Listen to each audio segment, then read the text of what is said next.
I've got a confession to make, and it's something I'm not proud of. I am deep into the TikTok rabbit hole of desperate attention-seeking behavior. I'm so embarrassed to say that, downright ashamed. I'm like an 80-year-old woman, and TikTok has become my soap opera. It's just this captivating train wreck I can't help but look at.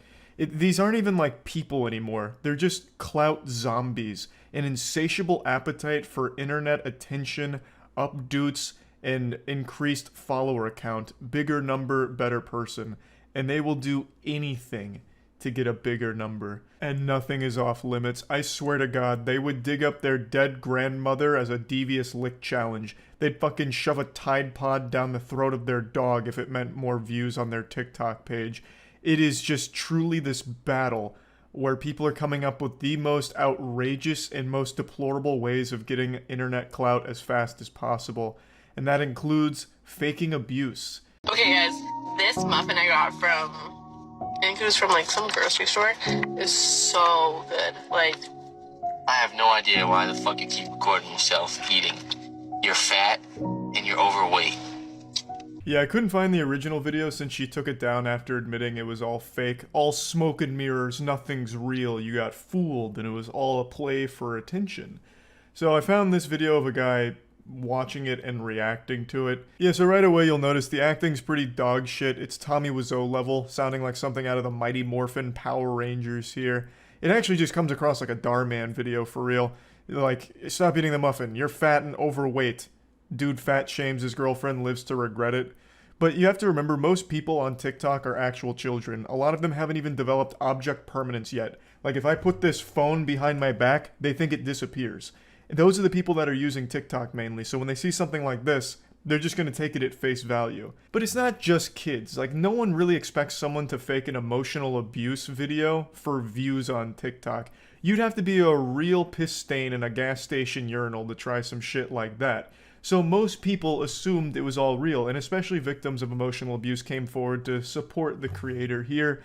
And this spread very rapidly on TikTok. She gained like 100,000 followers as a result of it, with people just pouring tons of support into it. I have no idea why you keep wanting to record that. I just want to show TikTok my muffin. Like, why did you have to go there? But when you're fat and overweight, TikTok shouldn't be a priority. It should be losing weight for me. All right, Mark. Wow, what a piece of shit. Show this woman love and support, please. But just wow. Yeah, not exactly classically trained actors from Juilliard or anything, but it was effective enough to gain 100,000 followers and convince people she was in an emotionally abusive relationship with a piece of shit boyfriend. And she got a lot of support for it, and the views were very positive for her. Also, the dialogue is, of course, really awful. They didn't have much of a script here. It sounds like dialogue out of Death Stranding. You're fat, overweight, eating muffin, bad. Lose weight because you're fat, overweight, lose weight for me, okay? It actually just sounds like a parody that you would read on Reddit underneath a post about like an incel or some shit. It's not well executed, but it was good enough that a lot of people believed it initially. And then people eventually started pointing out things that didn't make much sense and calling into question the authenticity of it, to the point where the creator eventually came forward to confirm that, yeah, she faked all of it for attention. Hey guys, so I just wanted to come on here. I haven't posted in a few days, and it's mainly because I've just been feeling very bad about myself, and I'm just gonna come out. I'm gonna say it. This is the video for all you guys who want it. The muffin video was scripted. Everything was scripted. Lying again, are we? This wasn't scripted. There was no script here, and if it was written by a 4-year-old. You just improv'd something that you thought would sound like emotional abuse. You just told your friend to just say like, hey, just call me overweight while I'm eating this muffin. That was it. That's all the thought that went into it. You knew that it would gain traction because no one likes to see a woman getting belittled and insulted, especially not by their boyfriend. So you knew it would be a viral video for you, but you didn't script shit. You faked it. Don't say you scripted it. You're giving yourself far more credit than you deserve. Nothing was authentic. Nothing was real. Nothing was true. I want to thank all the accounts who are holding me accountable, because that's what we should be doing in today's society. And After the muffin video, you're probably like, well, why'd you keep going? I love that line when someone makes an apology video after getting caught with their ass in their own mouth. Actually, I'm super glad you're all holding me accountable. This was really a social experiment to make sure that everyone was ready to hold someone like me accountable for these actions. It was all staged in order to empower all of you to hold me accountable. So thank you for that, and you all passed the test. Come on, we know you're not happy about that, so take the mask off, drop the act, just be like a Scooby-Doo villain who gets caught. I would have got away with it too if it wasn't for you meddling kids, you fucking turbo nerds. And that's what, if you notice, I have another TikTok. That's what my marketing team told me to do. They said, keep going, like, continue to grow, continue to grow. As a person, though, it just keeps eating me inside. They told me, don't make this video because you're gonna get so much hate. And it's like, I don't care. You guys can hate on me. You can do whatever you want. I literally don't give a shit, but... Where'd you get your marketing team? Off Fiverr or something? Just like one guy in his basement who says he's a marketing expert? What kind of strategy is that? No, just keep going. That way it just keeps building and building, and then you look even stupider when you eventually have to fold because it's become too much and people are shitting all over you on TikTok. That's not marketing. That's self-sabotage. What you have is like a double agent who must be working for like your arch nemesis on TikTok trying to like sink your career. It's a terrible idea. It's a horrible strategy. Though I do like the scapegoat. I don't know if she has a marketer that could just be like someone she's pushing blame on in order to make herself look a little bit better. Like, listen, you plebeians, I went against math and science. My marketing team, all 500 of them, all of them told me don't do it. They begged me not to make this video, but I knew in order to be the morally perfect person that I am, I needed to come forward and own up to my one and only mistake. I said, damn the numbers, damn the data. I'm doing what's right. Even though it was probably just her and her friend that hatched this idea as just a quick viral video, knowing that they'd be able to capitalize off an emotional abuse situation in order to get like some pity follows or just some supportive messages and validation. It's just really disgusting all around. And I do wonder if there is a marketing team here at all. I just want to make it clear that if I lose 150,000 followers, that's fine, as long as everyone knows that this video was not to hurt anyone. There were no bad intentions. Because TikTok is an entertainment app, that's purely what it was for, entertainment. What the fuck is entertaining about witnessing emotional abuse? Like, where's the fun? Was I supposed to sit there and watch the video and be like, oh, hey, oh, just like a jolly old belly laugh? Like, oh my god, she's eating a muffin and getting insulted for it. Hey, top notch, this is what I'm fucking talking about. Like, what does she watch for fun? Beheading videos? How could you possibly think people would, like, be entertained by watching abuse? There's nothing enjoyable or wacky or goofy about it. It's just sad. Like, it is just sad. And it's especially insulting to people who actually have been through abuse like that, who would have watched that video and been like, oh my god, this is so terrible, and then, like, actually relate to it, only to be told, no, I lied about it, I staged it just because I wanted more followers, it was just supposed to be entertaining. It's like, oh, it was just supposed to be entertaining, okay, so abuse is just entertainment to you. It's, you know, it's an insulting, silly fucking concept. I did, however, do the breaking up text, which I wasn't supposed to do. My marketing team told me to continue with the whole abusive boyfriend, or like boyfriend calling me fat, but I made that video just for the young girls on this app, just to show them that if you're treated that way, it's important to leave. That contradicts everything you just said, that you did it for entertainment. Now you're trying to spin it where you're doing something more heroic than you actually were. This wasn't some kind of PSA where it's like, hey girls, if you've been in a relationship like this, you need to leave. That was never the message. It was you being insulted, and then apparently she did like a follow-up where she broke up with her boyfriend over a text or something, which of course was also staged. But at no point was it ever supposed to be something to like inspire or get people to reflect on their own relationship. As you just said, it was for entertainment, which is fucking stupid. I'm really a stand-up person, and I'm big on my morals, and this completely went against that. Was it just all for TikTok and views? Yeah, it was. And that's, I know, it's sad. It really is. I also want to let you know I did not profit off this. I was not in the creator fund while I was doing this. I did not profit at all. She's being very honest here. Just fully admitting she did it all for views and that sweet, sweet attention. Attention is more valuable than oxygen, honestly. It's just that precious lifeblood to the modern human. And she may not have profited financially from it. She says she wasn't in the creator fund, so didn't make any money off it. But she earned something more important than money. Clout. Money's temporary. Clout is forever. So yeah, I just wanted to talk about this a little bit since I've been so deep into this TikTok attention-seeking culture, and that's really about it. So yeah. The insatiable appetite for internet affirmation that not only do you exist, but that you're special, drives people to do some wacky things. And one of the worst ways of getting this craved attention is through being a douchebag. And that's what I want to show you today. A young man so blinded by his low vitamin C levels, vitamin Clout, and in his desperate attempt to get this clout, decided to make an absolute fool out of himself on TikTok and ended up being its punching bag for about 24 hours because his whole idea was to just be an asshole. Post Malone, you a bitch. You suck. That's rude. Thank you so much. You a bitch. You a bitch. Post Malone suck. What you just witnessed is one of TikTok's biggest and toughest men. A man who's feared even at the salty spittoon. What a absolute fucking Chad. Going to Post Malone's fan signing where Post Malone was just meeting with fans, signing their things, talking with them, and this guy marches all up, puffs out his chest, and just starts being an asshole. That's the entire piece of content. And you can tell that this guy's not insecure because the second he started being rude to Post Malone, he immediately ran away.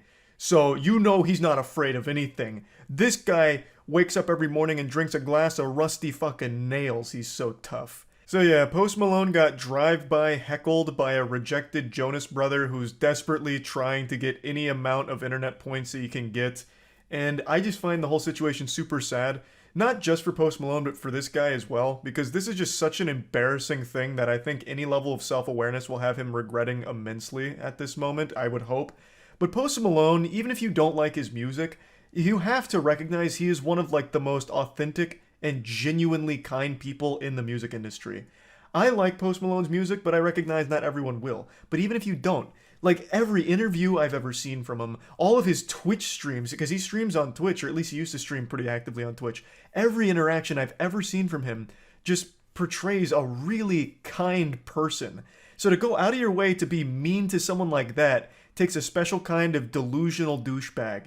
And even in the video here, you can see him smiling and talking to fans. He smiles at the guy who's about to be rude to him. And when he gets insulted, he just looks like actually hurt. He's just like, that was rude. And then he just keeps piling it on. Like, I don't know how you don't feel bad after the first time, but he doubles down on the douchery and continues to insult him. And he's just, you know, Post Malone's like, that's just fucking rude. Why would you say that?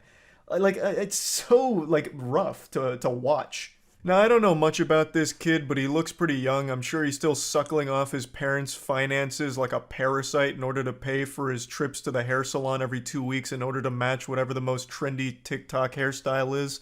But I really think he should have saved some of his allowance for a better phone. Instead of just blowing it on White Claw, he probably should have just saved up for a phone that would record in something beyond 140p. This video looks like it's straight from 2009. I don't even know how you have video quality this dog shit, this turbo ass in 2022.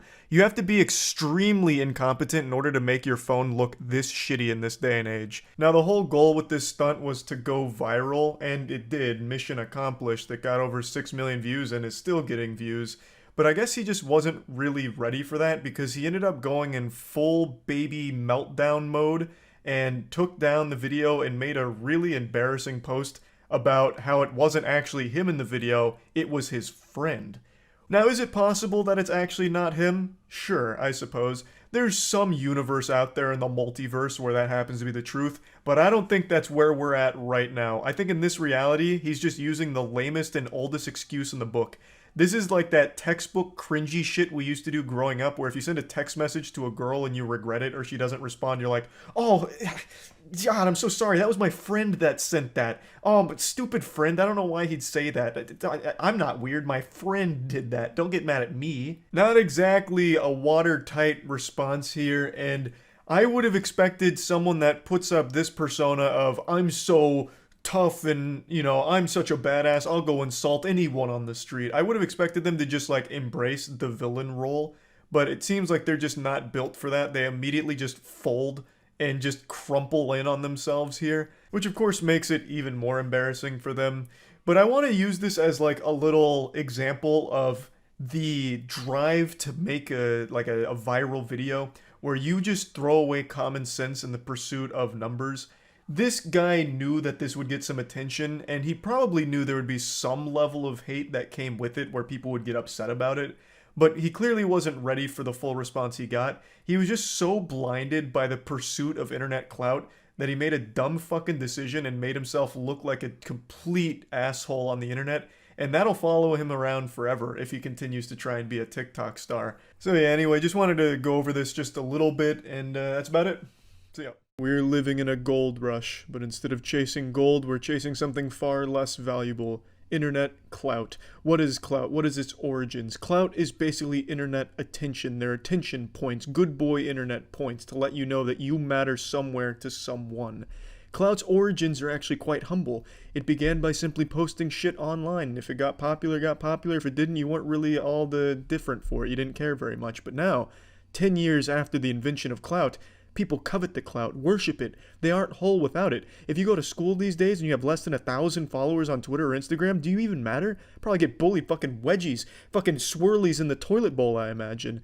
How far would you go for the clout? Would you shoot your significant other with a .50 caliber round for a YouTube prank that was supposed to be a viral video, but instead you executed them on the spot?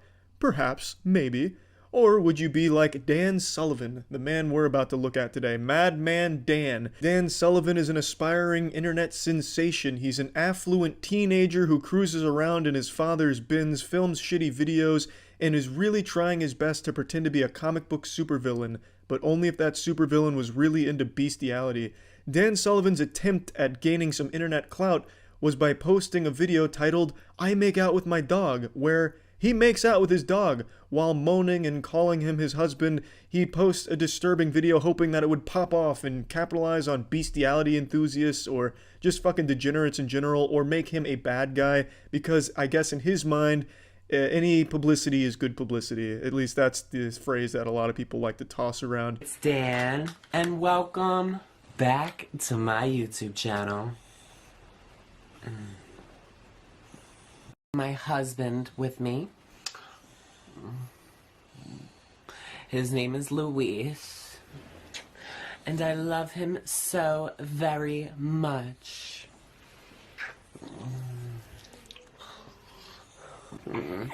Oh, you a little feisty boy. The video's around 4 minutes and it's super fucking gross to watch. At one point the dog tries to escape but is forced back by Dan. It's like something out of a fucking horror movie, really. And like I said, these kind of people subscribe to the idea that any publicity is good publicity, which I truly believe was just a meme started on 4chan to troll delusional, lunatic, fucking dumbass idiots like Dan into making shitty, cringy content for them to mock.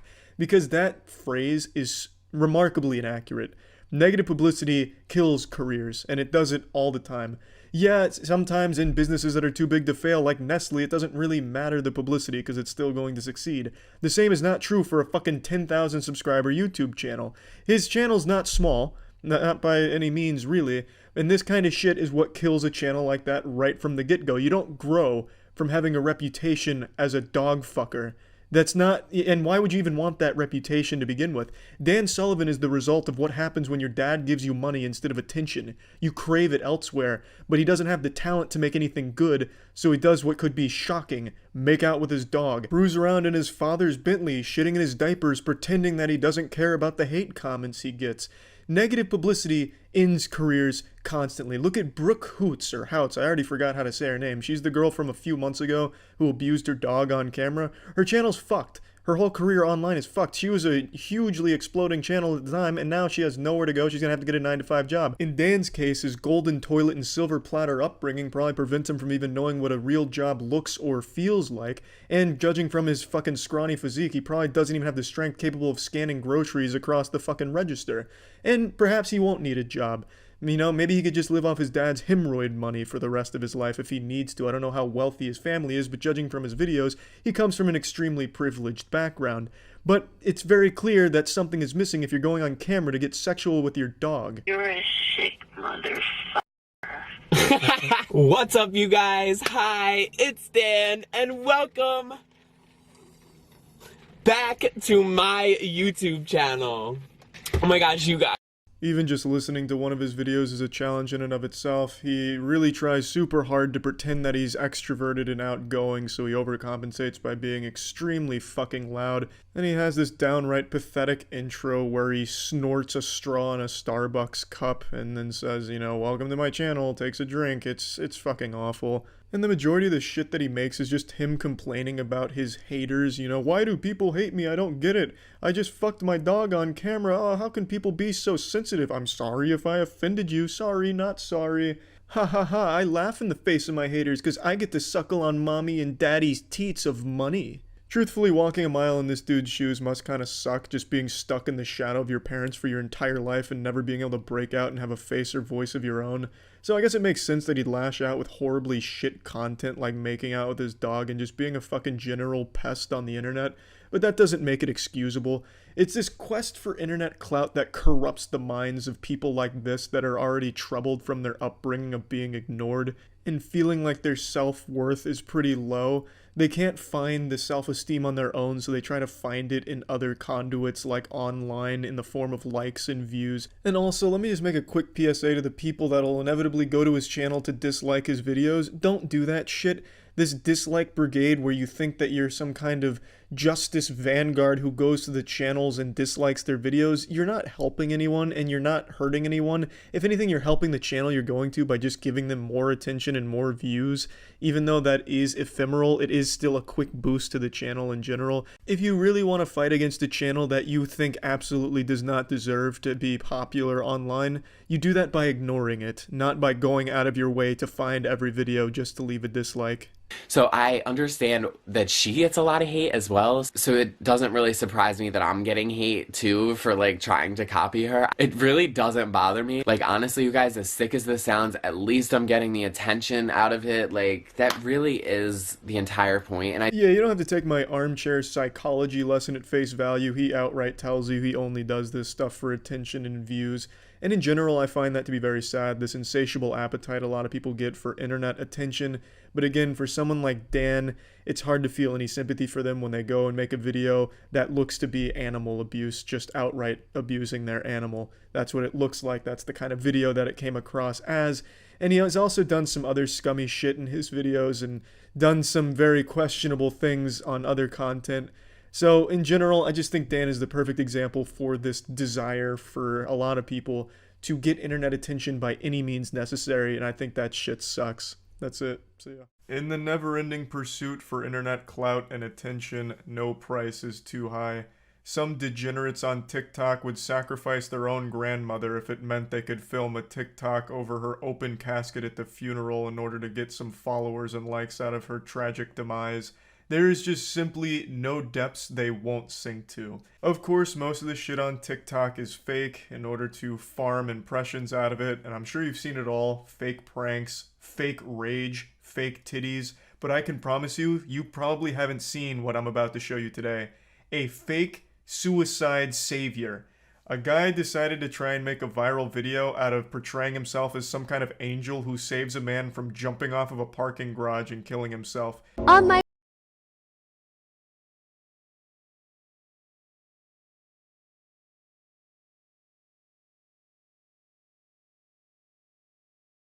Remarkable situation we've already entered into here. This guy is a master writer. He should be working for Scorsese. A beautifully crafted narrative already. Let's suspend disbelief for a moment. So you're on your way home from work, and for some reason your attention is drawn to a teenager on top of a parking garage, and you connect dots that, wow, this guy might be up there to kill himself.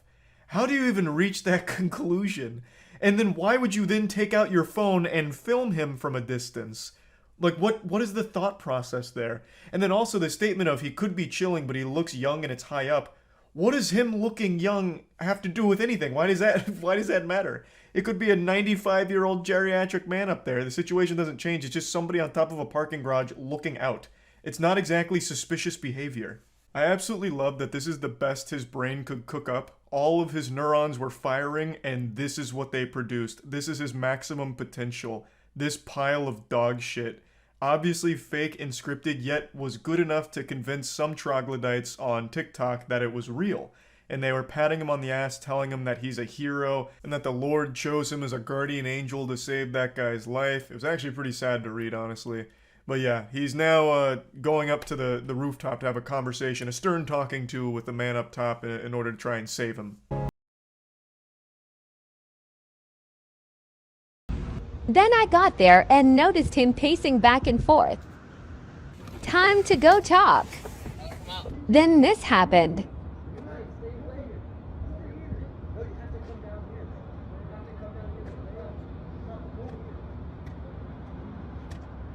You never know when someone just needs a hug. Be there. I had tears in my eyes the first time I watched this. This benevolent saint, he set up his camera and filmed himself going over there to save a life in order to teach all of us that sometimes someone just needs a hug. An overall positive message done selfishly because he just did this to farm some likes and have people praise him for being some kind of hero because they're 11 years old and don't realize it's all fake. I just love this entire thing here. He sets up his camera before going over to talk to the suicidal person. Now let's just have a little fun and suspend disbelief. Let's assume everything we just watched was real and genuine. What a silly and whimsical idea from this guy to get his phone out before going to talk to him. Like, holy shit, this guy might actually kill himself. Where's my phone? Where's my fucking phone? I need to set this up properly. Oh, the lighting's bad. Hey, loser!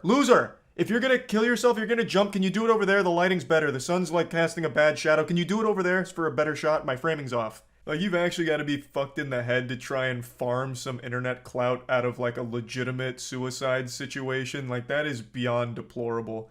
So obviously it's all fake. The guy isn't actually suicidal. He wasn't on the verge of jumping. It's a friend of his that was doing him a favor. It's one of his buddies. And together the two of them did a fusion dance with their smooth brains and hatched this idea for the fake suicide saving video to hopefully get some likes out of it. And it only moderately succeeded. This isn't like his best performing video or anything like that. In fact, it didn't even really get big. So he ended up just making a fucking fool out of himself for no reason and embarrassing himself publicly. But he did have about 100 or something people in the comments all praising him. A couple other people in the comments did say like, yeah, it might be fake and scripted, but it's a positive message. And you're not wrong. The message is positive, yeah. Sometimes maybe a person could use a hug, a consensual hug. And not like a just jump scare hug where you squeeze him like a tube of Go-Gurt, you know? Just a nice, friendly hug might be a helpful thing. So I guess the message overall isn't bad, but it's done because he wanted to gain from it, and he tried to play it off like this was a real thing that happens. I'd be more inclined to believe that this is a good guy trying to spread a good message if his other fake shit wasn't so vain like this. Walking back to my car when I noticed this guy taking pics in front of it. I was totally cool with it until he started to sit on it. Yeah. Can I see the inside? Yeah, hold on. Let me just get the keys out of my bag. Bro, thank you, man. So crazy, man. This is my dream car. Wait, you can't find the keys, bro? Dude, they gotta be in here. What's this then? What do you... Wait, It's my bro, fucking what the car, hell bro. are you? Get out of here. When he's not doing the old peck dance on TikTok, he's flexing his expensive cars and his wealth and making these little fake pranks and situations around them. I also had a good giggle at that one in particular because I'm pretty sure the guy that was leaning on his car is the same guy from his suicide script, and also he forgot to remove the fucking rental tag from the keychain. That is a goddamn rented car that I'm sure they got just for the sake of banging out some fake TikTok pranks. So it's not even his ride to begin with. So it really feels like a guy that's just desperate for attention, so he really thought by pretending to save someone from killing themselves, it helped blow up his TikTok career. But that kind of fell flat. It put it on my radar though, because I love seeing goofy shit like this and people like sinking to the absolute depths of hell to scrounge together the most awful ideas and actually going through with them. I think there's nothing more shameful than than trying to pretend like you saved someone from killing themselves. There's really no justification for it. You went through the effort of making this shittily acted B-movie Hallmark thing to try and like make yourself seem like some kind of hero or great person. It'd of course be worse if this was a real situation where he actually did encounter someone going through such a hard time they were considering suicide, and he decided to try and use them as a prop for his own gain. So I guess in the grand scheme of things, choosing between two evils, this was the lesser one. At least he faked it. It wasn't actually a suicidal person that he tried to farm for internet clout. But I will say he's somewhat of a pioneer, I've got to be honest. I haven't seen someone fake something like this before, and it's pretty low. It's not the worst fake shit I've ever seen online. That still goes to fake animal rescue videos. Those absolute sick fucks. For those that don't know, on YouTube there is a very popular genre of content where these absolute scumbag pieces of shit take animals and put them in dangerous situations like fighting a snake. Sometimes they even like run over their leg with a tire, so they put the animal under a car tire, and then they film themselves saving the animal as if they just encountered it and now they're gonna save it and take care of it. It's so fucking gross. And those are still extremely popular on video. Fuck those fake animal rescue videos. That shit is awful. I know I'm getting a little off topic, I'm getting carried away, but that makes me just absolutely heated to know that that shit still exists. But, bringing it back to the topic, faking this kind of thing I still think is extremely low, tasteless, and just downright awful. That's about it. See ya. What I want to talk about today is something extremely infuriating, so if you're in a good mood right now, I tell you, you better kiss that thing goodbye, because there will be no happiness left after this topic. I've talked about for a while that TikTok has rotted the minds of all of its users and convinced them that they're the main characters of the entire world, and everything that happens around them is just a prop that they can use to get views and clout on TikTok. And today I learned about an absolute piece of shit named Alex Bodger. Alex Bodger pulled a Logan Paul. You remember when Logan Paul filmed the dead body in the Japan suicide forest and tried to use it as like the subject of his video, like, whoa, that's a dead body. He killed himself. What the fuck is this? You know, like I'm still surprised Logan Paul didn't start slapping Maverick merch on the corpse. Like he was really playing into it and using it as if it was some kind of great thing for him for views as a viral video. Well, Alex Bodger took a play out of Logan Paul's playbook, but even amplified it. So, the situation was, there was an argument that happened at a Starbucks. A father had asked a stranger to stop vaping near his 3-year-old daughter. The stranger got very upset, and it escalated into a murder. He stabbed the father right in front of his daughter, and he bled out and died right there at the Starbucks. Taking the life of an innocent father all because he asked you to stop vaping for a minute is horrifying. What an unhinged, evil monster. It's such a trivial thing. Just, hey bud, can you just stop vaping for just a minute or two? Like, my daughter's right here and it's making us a bit uncomfortable. Like, that, there was just no reason this should have ever escalated at all to begin with. Dude must have been vaping stupid juice. He threw his life away as well. He's going to spend the rest of his life in prison for this murder, as he should. Just an awful and sad situation, and it really does blow my mind reading stories like this, where someone kills over something so small. Like, there was just no reason to even be upset in the first place that this guy asked you to stop vaping. What's the big fucking deal? Just stop vaping for a couple of minutes. It makes no fucking sense to me. Now, where does Alex Bodger come into play? Well, Alex Bodger was nearby and saw the scuffle starting, and he immediately started filming it and caught the stabbing, at least the last part of it. So he walked over to watch the guy bleed out, and as he's bleeding out, he just keeps saying, "Man just got stabbed. He's dead, bro. He's dead." And then he's getting like multiple angles, like he was trying to film a fucking 360 video of this for TikTok. He makes no attempt at all to do anything helpful to the situation, like calling authorities or anything even remotely useful to trying to help at all. It's all just about his TikTok video for him. I clearly can't show you the video, it's very bloody and very disturbing, but I'll play the audio from when he walks over, and it only gets worse from here because he continues to film and he gets more and more excited that he just filmed the man's death. Man stabbed, bro, right here. Right here. This guy just stabbed this guy, man. This guy just stabbed him, bro. He's dead. He's dead. He's dead, bro. He's dead, bro. After filming his passing, he then turns the camera to himself to make a, selfie vlog out of it, which is why we now have this infamous picture of Alex Bodger. He's doing, the actual Twitch pog face with the dead, bloodied body right behind him. He couldn't stop himself from smiling and pretty much giggling. He was cheering on this death like he was at a fucking sports game. Such a chaos on yours. This motherfucker just died, bro. He just died, bro. Holy fuck. TikTok has just created an entire generation of absolutely fucking useless losers like Alex Bodger. Does nothing to help the situation and somehow uses a tragic murder as some kind of clout goblin scheme to make a viral video out of it. Now, luckily there is still some shred of hope for at least some TikTok users, because this guy got fucking dunked on so hard he deactivated all of his shit because everyone was bullying him for being this subhuman piece of shit that he is. So that's good at least. He even went back the next day in order to smoke a cigarette where this guy had been killed. Which is some real psychopath shit. I bet this guy really thought in his little smooth brain that this instance was going to be his ticket to the big time. The big leagues, the upper echelon of TikTok fame. He would be the guy that filmed the murder. I guess. Starbucks stabbing fam. So I'm walking down the road. I thought I see a street fight. I thought it was just a street fight, right? So I start running over there. I start videotaping. This guy actually just looks like he's cosplaying as a generic psychopath. I don't know how to explain it, but just by taking one look at him, I know he lives alone in an apartment and abuses his pets. He addresses the viewers as the Starbucks stabbing fam. I guess that's what he's trying to call his community, or lack thereof a community.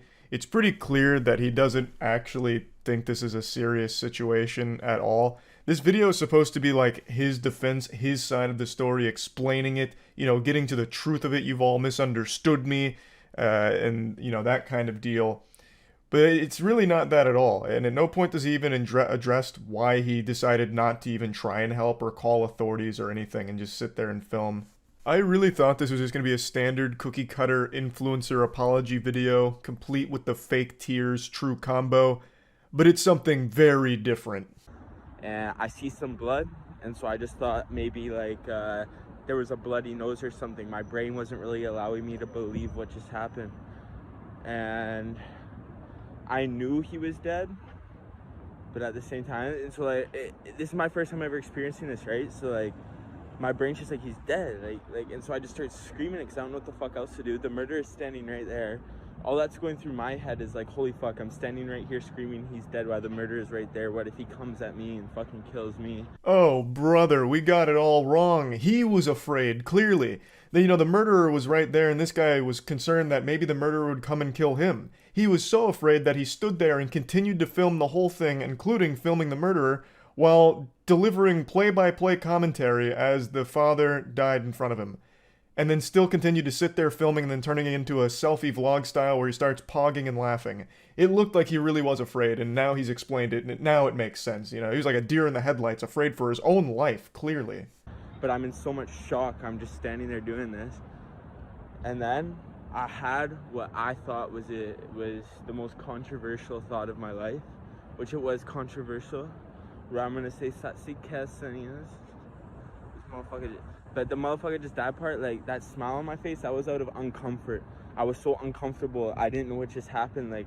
That's how I always am in uncomfortable situations. I put a little bit of a smile on my face, And I fucking hate the way this guy talks. He is talking like he's still trying to woo TikTok girls with this shit. Absolute weirdo. He's putting that little, what's it called, vocal fry in his speech, even though I know he has a lisp and is trying extremely hard to hide it here with all of this. And he's still taking trying to make these flattering angles while talking about filming this guy dying and cheering it on. I'm surprised he didn't start sticking his tongue out and biting his bottom lip, because he even did the generic and like, you know, that kind of garbage. What an absolute fucking creepy douchebag. Now, for what it's worth, I know that for some people in a traumatic or scary situation, they cope with it with like a smile or something. That's not what he did here. Like, that's not the same response. Not only were you laughing and smiling, you turned the whole thing into like a song and dance for you, for your content. You turned it into content. That's not just being uncomfortable and smiling. You literally turned the camera around to film you and the dead body like you were at a goddamn spring break concert. Like, it's not the same. Like, you can't even come close to making a convincing argument that, well, actually, I was just uncomfortable, which is why I was smiling and, you know, started vlogging. It's how I deal with trauma. I'm sorry for the people that it pissed off. I've been called by the homicide unit. I shared my grief. Like, yeah, like, this shit, it doesn't faze me too much, only because, like, I've seen, like, I'll just say human life, to me, the way I look at it, if I don't know you, is meaningless. It's meaningless. I'm just keeping it straight up, but, yeah, he's dead, what can we do now? What a totally normal person thing to say. Human life, to me, if I don't know you, is meaningless. Oh, that's something not, you know, concerning to hear at all. That's not like a giant red flag. I'm also very curious where his brain was going when he said, like, it doesn't faze him too much because he's seen, and then he cut himself off. Also interesting that he contradicts himself, because he stated that he was, like, traumatized by the event, saying that every time he thinks about the situation, he gets a feeling in his chest of pure fear. But in this video, he's puffing out his chest and, you know, fucking spreading his lats like a bat, like he's such a big, strong man that this kind of thing doesn't faze him. So that's weird. What is it? Were you fazed by it, or does it not matter to you at all? And even in this video, said he shared his grief. Well, what grief? You already said you weren't really fazed by it, and since you didn't know the guy, his life had no meaning to you. So what the fuck are you talking about? I really feel like this guy has no actual human emotion whatsoever and is trying his best to put on some kind of show to prove he does, but it's very unsuccessful. The whole thing fucking sucks. This guy is an actual piece of shit, and it infuriated me, so I wanted to talk about it a little bit. Horrible, horrible situation, and that's really about it. So, yeah. Hey, I'm home, back from the little Christmas vacation that I took to a basement up north, a basement that I wanted to be in, and I came home and thought, what better way to celebrate the holidays, quite like hopping on TikTok and watching some TikTok moms do goofy dances while their children die in front of them at the hospital. Yeah, that's not an exaggeration. It's become a little bit of a trend this holiday season for these narcissistic TikTok moms that are terminally addicted to posting cringe on TikTok to go to the hospital where their children are struggling to survive and do dances on top of them, like, not on top of them, they're not like literally dancing on their fucking corpse or anything, but do dances next to them. So it's a video of these TikTok moms with their sick child, and they're just doing these fucking whipping and nay-naying, hitting the fucking stanky leg and shit, while their kids are dying. Now, admittedly, that last part's a bit of an exaggeration. Not every single one of these videos is the kid in a life or death situation, but all of them are sick because they're in the hospital at the ICU. And the moms all use this as a way of getting some updoots on the platform. And they always say, like, a mother's love for their child is the strongest, most powerful thing in the world. That's a fucking lie. A mother's love for TikTok likes is significantly stronger. And I'm only going to show you one of the videos from this trend, the biggest one by far. And as always, don't go harass the person or any shit like that.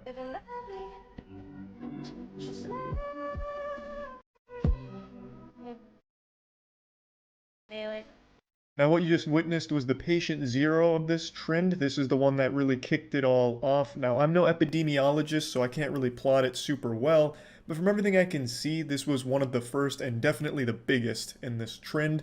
So this is a mom that's busting it wide open, hitting the Gangnam Style while her infant is diagnosed with RSV and struggling to breathe on their own. RSV stands for respiratory something virus. I can't remember the S. Respiratory selfish mom virus. I don't remember. But oftentimes it's not fatal. It's something that does occur pretty frequently from what I remember. Now that's not to say that it's trivial, because it can be fatal. So it's not exactly a diagnosis that you'd hear and start wiggling your finger and celebrating. Oh, my kid's got a respiratory virus? Oh, hot dog. The first instinct of any mother shouldn't be to fire up the camera for TikTok clout to capitalize off the situation, but it's become so poisonous to people's mental health that they feel everything is a prop. I really feel like a lot of the parents on TikToks use their kids as props for their own narcissism, so that way they can get likes out of it or get some pats on the back like, oh, great parenting, you're doing wonderful. It's really sickening, honestly. I just think so many people have been brainwashed by the fucking stupidity on the platform that they think something like this is okay or normal. It's just been so ingrained in their DNA at this point. We care more about TikTok likes than like the health of our own family, it seems. Because there are people that defend it like, this is a coping mechanism. In fact, this is really good for the infant because they'll see the mother's positive vibes, she's dancing, you know, it's nothing serious. And while there is some merit to that, you know, keeping a positive attitude in a bad situation, you don't need to fire up TikTok for it. How does that help the kid? Is the kid gonna get the revenue from that? Is he gonna, you know, directly benefit from you making this all about yourself and your dance? Like, it doesn't make any sense because it's not helping that kid. Keeping a positive attitude, great. And if you want to dance and maybe put a smile on their face, wonderful. But she wasn't doing this for the kid. She was doing this for her audience. Now, overwhelmingly, the response to this was negative, even on TikTok. So she responded by taking down the video and apologizing for it, while also trying to justify it by saying we don't know what she was going through. But I still think under no circumstances is there justification for trying to get TikTok clout out of an awful situation like that. It doesn't make any sense to me. You know, I don't see how you could defend it, but anyway, she did take it down, and it started a trend though, regardless. Before it was taken down, there was a lot of these videos. I'm not going to share any of the other ones, but there is one that I want to talk about in particular. It was a lady who was doing, again, another goofy dance in front of their child who was in the ICU for some other respiratory illness. I think it was like some big asthma thing. I don't quite remember now. But her response when there was inevitable backlash was, fuck you guys, this is why people kill themselves. And the kill themselves was like caps locked. So she was blaming everyone else for getting mad at her. She just immediately starts playing the victim and blaming everyone else who was just calling out shitty narcissistic parenting and then trying to like guilt everyone like, this is why people killed themselves, it's your fault. She'd find a way to blame TikTok if she hit her kid with her own car. You know, it was baffling to see that kind of response when people were just pointing out that this was not okay. It's not bullying, it's not frowned upon to point out awful behavior from parents like this. If I had footage of my mom fucking Harlem shaking while I was in the hospital with something going wrong, I would be pissed. I would feel so disgusted. But anyway, I just wanted to talk about this since I saw it this afternoon, and it's a pretty fucking gross trend, as is the norm on TikTok. That's about it. So yeah. This is another one of those sad situations where I have to admit Twitch chat was right and I look like a bumbling imbecile now. About a month ago, chat was trying to convince me that there was a viral TikTok challenge that was getting people to steal cars and sometimes crash them for views, and I wrote that off as a bunch of baloney. I said, I doubt that's an actual trend, probably just one stupid asshole did it, called it a challenge, and no one ever followed. But it turns out I was wrong. Not only is this boogeyman real, but it actually has led to the death of 4 teenagers this week. Somehow, the challenges continue to get more and more brain dead and dangerous. This generation of Tide Pod eating and hurting yourself for views on TikTok is reaching an absolutely absurd level of wildness. So, it's called the Kia Challenge. It's also not really a challenge, it's more of just a ruin your life speedrun tutorial. Basically, the only goal to be completed with the Kia Challenge is to steal a car and post yourself stealing the car on TikTok. It honestly sounds like it's something made by the CIA to catch potential car thieves. You're fucking instructing them to post evidence of their crime online, making it the easiest slam dunk arrest ever.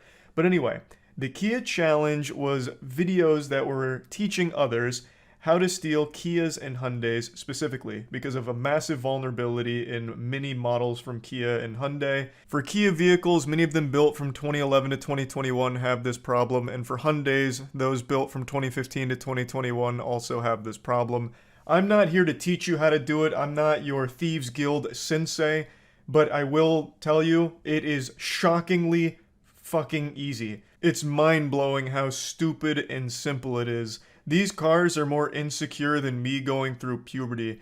They basically steal themselves, honestly. It takes seconds, like actual seconds. Not even like mini seconds, like maybe 2 or 3 tops. It's fucking baffling, honestly. So, since this challenge went viral, there's been this massive increase in thefts with Kia and Hyundais. And this week it led to 4 teenagers dying. In a few of the Kia Challenge videos that are still available online, the people in them are driving recklessly, and in a couple of them even crash. However, this one happened to be a fatal single-car accident, killing 4 of the passengers here, and now the driver's facing a felony charge. Pretty sad story all around, and it all stems from a little TikTok trend. Just when you thought we'd seen the dumbest trends from that platform with like devious licks and shit like that, they've gone even harder now. But I think it's very important we discuss what a massive fuck up this is from Kia and Hyundai. How in the world, 2,000 years after the death of Jesus, with all of the technology we have now, how can you have this massive vulnerability? It's obviously a massive problem here, so much so that they have now been served a class action lawsuit as of late September, because these vehicles that they manufactured during the time periods I listed don't have immobilizers on them, which as I understand is standard among pretty much all the other automobiles out there. I'm not much of a car guy. I don't know too much about that shit. I know more about the anatomy of a fucking alien than I would a car's engine and what goes into vehicles. But according to the lawsuit, the engine immobilizers are crucial, and they've come at Kia and Hyundai for not having them, stating that they valued profits over safety and security of their customers. And it also outlines just how big of a problem it's become. It is just an absolute epidemic with all of these car thefts with the Kia and Hyundai models here, and it all ties back to the lack of engine immobilizer, as I understand it. And it seems like this was a massive blunder here, because all the extra doubloons they were able to squeeze out of their profit margins is all about to whittle away here and probably end in some net loss with this class action lawsuit. It's a huge deal, obviously. And just a really sad trend all around, since it ended in the death of 4 teenagers who probably wouldn't have stolen this car if they weren't fed the information on how to do it, as well as also fed the idea that by doing it, they'd gain TikTok clout. I believe at the time, and according to this article, the Kia Challenge category on TikTok, like the trend where all of these things lived, had 5.9 billion views across all of the videos there. Now, of course, not all of them were views on videos of people actually stealing the cars. A lot of them were people talking about how dangerous the challenge is. But there was, of course, quite a few videos actually showcasing just the blatant theft of Kias and Hyundais in there, in the Kia Boys area. And just fucking awful stuff. TikTok cracked down on it and banned those accounts and shut all of the Kia Boys, Kia Challenge stuff down, but even still, you can still find quite a few of them, and it clearly does still exist in some capacity because this only happened this week. So it's still a rather popular idea, even if not like a direct trend on TikTok anymore. So just wanted to talk about this a little bit, since this was just a situation where I was just absolutely wrong when Twitch chat was bringing me some new information here that I just refused to believe. It was so outlandish, I didn't believe it. I didn't think anyone would ever actually start a trend of just crime, and I was proven wrong. And it's very sad. Not sad about me being proven wrong, just the actual subject matter here being sad. That's about it. See ya. On the internet, sometimes you have to get really creative to stand out from the crowd, which births some legends, like the great Tide Pod eaters of yesteryear, or the absolute champion, the brave soul who attempted the hot coil challenge, where he put his forearm on a stovetop. And these ideas are always made with the intent of getting views and going viral. And today I learned about someone who tried a new tactic: derailing a train for YouTube views. Charges have now been filed against a Lancaster County teen accused of intentionally causing this train derailment out in Bennett. The 17-year-old even sent this video to 1011 afterwards. You see there some of those cars veering off of the tracks. It happened at the crossing at Highway 43 back on April 22nd. A criminal complaint says that between the rail itself and the train engines and cars, about $350,000 worth of damage was done. That teen has now been charged with 2 felony counts of criminal mischief, but he is not in custody at the moment. Attorneys have filed a motion to move his case to county court and to try him as an adult. A very interesting strategy here. This sounds like some kind of lame plot that Cobra Commander would have cooked up to lure out the G.I. Joe, except here it's just used for views. There's so many things to unpack here, but one thing I'm very curious about is where he planned to go from here. Like, let's say he did get a huge audience for derailing the train. Does he just keep amping up the stakes? Like, next video, he smuggles a bomb onto a plane. Follow-up video, he drops depth charges into the Suez Canal. Like, I don't know how you keep upping the mischief to keep the audience hooked here. It seems like this is a one-and-done thing, unless he was just going to be some kind of, like, serial train derailer. Like the worst Saturday morning cartoon villain ever. So, who knows what the potential was behind this young lad's YouTube career, but he is being charged, and it looks like it's going to be very serious charges. $350,000 in damages, that's a lot of clams. He's going to have to sell a lot of Hot Wheels and maybe even his Fortnite account to start trying to make up for that. Of also pulling a rail switch, ultimately causing that derailment. The lead investigator says the accused 17-year-old walked up during the investigation and asked what happened, later telling the investigators it was, quote, obvious that the switch had been pulled, and then showed the investigator the video you're seeing now.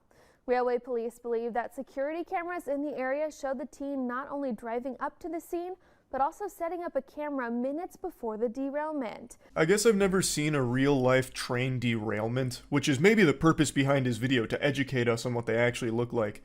Because in my head, I always picture it the way Hollywood portrays it, where when a train derails, it's going at like fucking Mach 5 speed, and even when the emergency brake is cranked, it doesn't really do anything to stop it, so then the cars just start shooting off the tracks in every which way as Linkin Park's What I've Done plays. But clearly that's not the case in reality. So the conductor attempted to make an emergency stop, but didn't have enough time to do so before reaching the point of no return, and then it collided with an empty coal car. And it's very lucky that there weren't more damages, because I imagine in a situation like that, it's pretty common for some of the cars to start, like, not flipping over, like they're not doing like a fucking kickflip or a pop shove it and falling off the tracks, but like tipping over and shit once they get off the tracks, and especially when they collide with something huge like an empty coal car. So it definitely sounds like it could have been a lot worse there, so it was lucky that it didn't get as bad. Reading about it just makes the whole thing even stupider though, because the kid wanted to record it and share it on YouTube, so he hatched this nefarious scheme to go pull the lever after setting up a camera so he could film a train derailing, and then he stayed at the scene the entire time, and was even the one who alerted authorities to the incident. So he approached the investigator asking what caused the crash, and the investigator said he didn't know, so the suspect allegedly said, obviously a switch was flipped the wrong way. And I can already just imagine, like, he's putting a pinky to his mouth like Dr. Evil. He then even showed investigators the video he took, but denied trespassing and tampering with the switch. I guess he was really hoping that absolute bumbling imbeciles would have shown up that would have chalked up his presence and video recording equipment as just being some kind of coincidence. Dude shows up with like a fucking full-blown studio here to record this, and he expected the authorities to be like, huh, that's weird. Who could have done this? Must have been the fucking goat man. Like, Jesus Christ, I guess he was really expecting, like, NPCs from Assassin's Creed to show up that just immediately de-aggro when you go into tall grass, like, huh, must have been the wind. Probably wasn't this kid fucking filming everything here. So, he was also spotted setting up his camera and tripod near the crossing 4 minutes before the train derailed. And then they also found a video of the derailment posted to their YouTube channel. So, I mean, that was kind of a game point right there. That was kind of a checkmate. The 17-year-old's apparently a huge train enthusiast. That's what their YouTube account mainly dedicated to. And it's a big community on YouTube with, like, train videos, train spotting, and all of that. But I don't think anyone's gone so far as to intentionally derail a train to stand out in the community. That's definitely breaking new ground there. I am shocked, though, how easy it was for him to do that. Like, I just always imagined there'd be, like, actual security parameters in place to prevent just any old fucking Joe Schmo from walking up and just cranking a lever to change a train track. But I guess in this case, there was a padlock that was supposed to be there that wasn't there. Or perhaps this rabbit hole goes deeper. I'm going to put on the tinfoil hat here and blast your ass with a conspiracy theory. What if he wasn't working alone? What if there was an entire network here that set up this train derailment? What if it was the deep state using this 17-year-old to derail the train and cause havoc? Perhaps they were banking on even more damages with cars flipping over, maybe spilling some hazardous waste or something.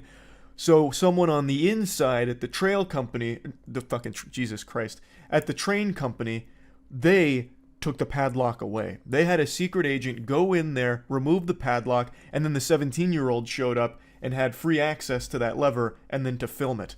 And this is just the fall guy that we're looking at here. Food for thought. Something worth stewing on a bit. Now only time will tell as the investigation continues what the truth of the matter was, but most likely it was just someone fishing for YouTube views through a really degenerate viral video idea. Now, there is something I want to mention about trains. I may have never seen a train derail, but I have seen a train stop. That may not be some jaw-dropping feat or an achievement. I'm sure millions of other people have seen stopped trains before, but mine comes with a story.